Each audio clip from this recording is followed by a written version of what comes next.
Welcome to day 366 of the Year of FDS. 190 games, plus a few extra. And I've come to the second and final game of 1992, Janken Disk Joe. And of course, this is the very last Famicom Disk System release. The Disk System made it just 2 months shy of the 7-year mark, though to be honest, its last 4 years didn't really have a whole lot. Tokuma Shoten gets the final release slot, and it makes for a rather dramatic end to the system. Tokuma Shoten publish Famicom Magazine, or Famimaga for short. As one might guess from the title, they had a close relationship with Nintendo, and an oddly symbiotic one with the Disk System. Every issue of Famimaga included a comic about Disc-kun, the Famicom Disk System's mascot. These comics would teach readers about how games were developed. Also coming out of the comics was a series of game concept contests. Readers would submit their ideas for video games, and then the selected winners would have it made into an actual game, published to the Famicom Disk System. Famimaga ran 3 of these contests, and every time there were supposed to be 2 winners. But the third contest, run early in 1991, wound up with only 1 winner. The other winner's slot was taken up by Compile, publishing Puyo Puyo for the Disk System. Unlike the previous 2 contests, the third contest had a special theme. You had to create a game based on Disc-kun, Nintendo's mascot character, modified and adopted by Famimaga, and getting his own game here. So Janken Disk Joe joins the elite club of games starring Nintendo characters that weren't published by Nintendo.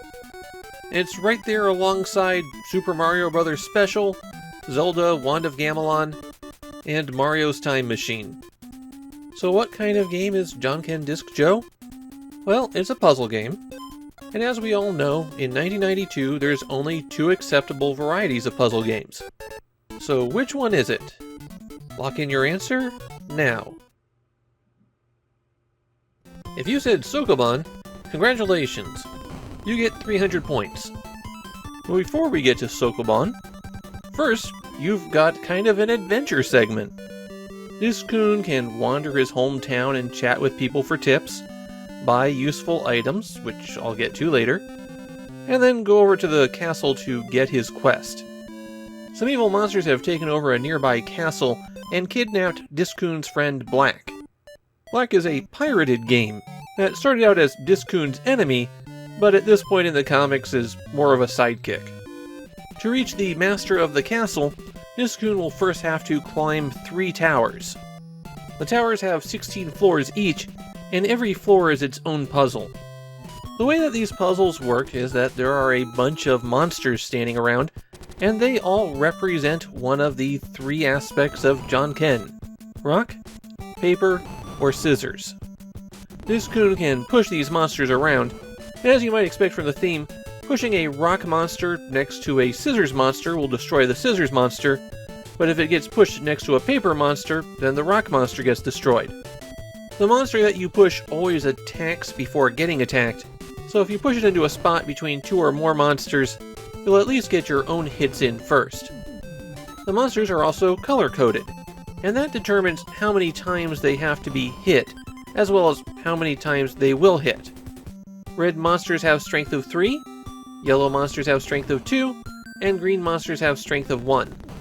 So pushing a green monster next to a red monster that's weak against it makes the red monster turn yellow.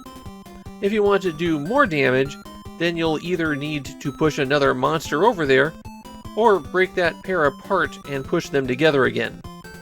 Your goal is to reach the staircase at the far end, unless you're in a boss room, in which case you have to destroy the boss. If there's a treasure chest on the stage, then you can collect it by walking on top of it. The special items that you'll find inside go to your inventory, and if the inventory bar is full, then the last item gets overridden with what you've picked up. Many of the puzzles can be cleared without using the items in the treasure chests, but there are some stages that require an item.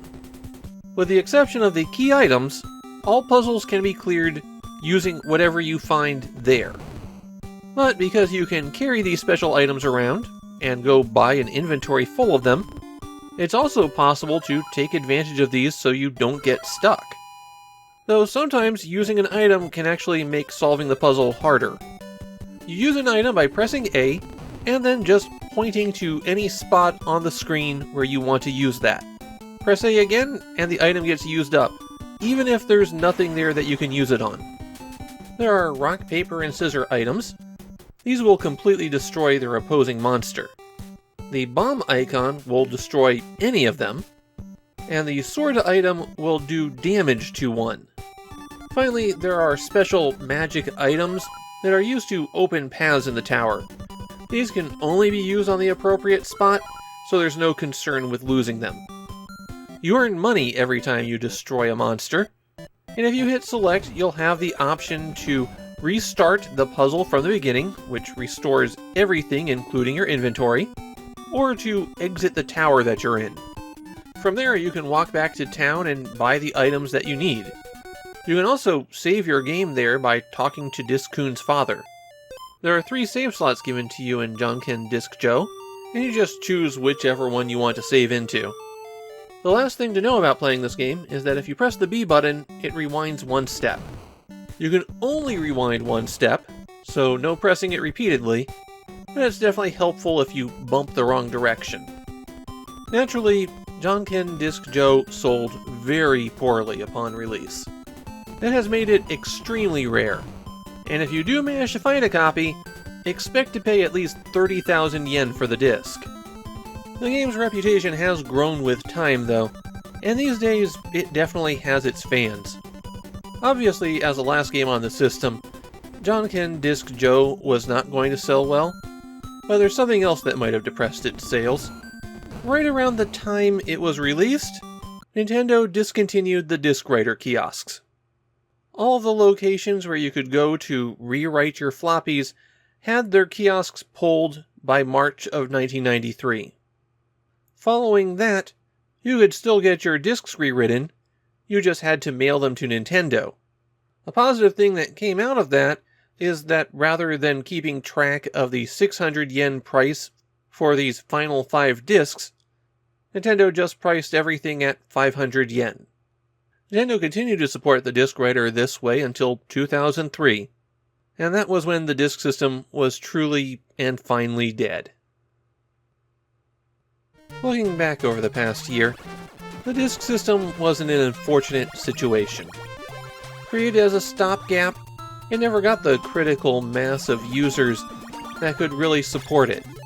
Even before its 2nd birthday, it was already obvious that the potential sales of a cartridge game were much higher than those of the floppy.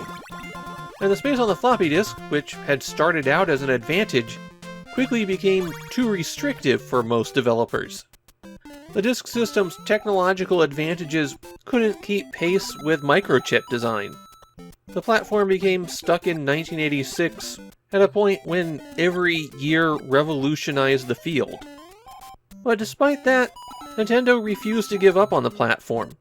They kept experimenting with things like disk facts, updating classic games, and multi-disc releases. I think that even in 1990, Nintendo was still trying to make the disk system work. But with all of the initial momentum very quickly lost, the disk system became an odd relic even before the Famicom was done. Even the platform itself has become ephemeral, the rubber parts inside it spinning the disks rotting away, the floppies themselves breaking down and becoming unreadable.